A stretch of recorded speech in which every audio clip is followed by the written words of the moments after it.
You know you envy those 6 weeks of vacation everyone in Europe seems to have. But if you need a little more convincing, MarketWatch's Quentin Fottrell is here with 5 reasons to quit the U.S. for a life across the Atlantic. Quentin, thanks so much for joining us. So are many Americans making this move? Yes, more retirees are going abroad.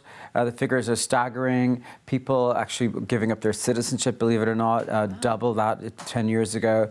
So it's What do they say about the language barrier, though? Well, it's a good thing. I do mention a place in my story that will help you with that, but it is obviously a problem if you're not moving to Ireland, where I'm from, or England, where I used to live.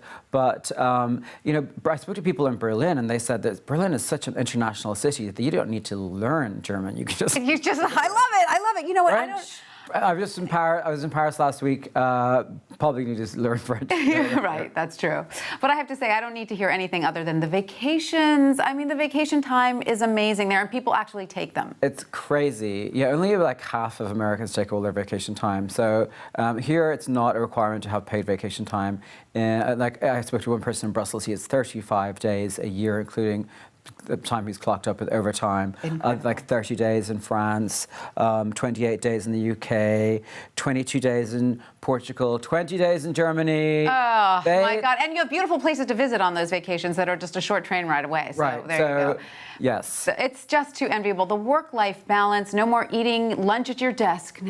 Right, no more eating lunch. It's a common theme. I spoke to probably about a dozen Americans living in Europe, and a common theme was the work-life balance, that they really feel like, you know, we don't take siestas in America. No, and it's so pretty, all those old buildings. You can't beat the aesthetics. There's a lot. The architecture is phenomenal. I was just in Ireland recently, and I was at a round tower built in the 6th century by monks to escape the marauding, pillaging Vikings.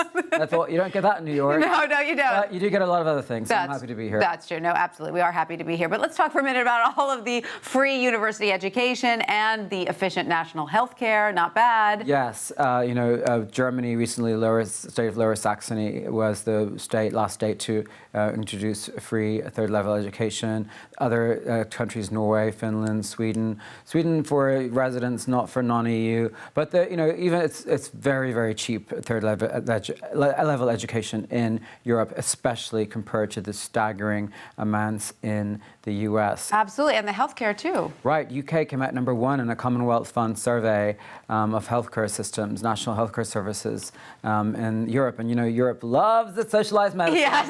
And the Mercants I spoke to seemed quite happy about that. Right. Controversial subject. Right. All right, Quentin, thank you so much for all that. Pleasure.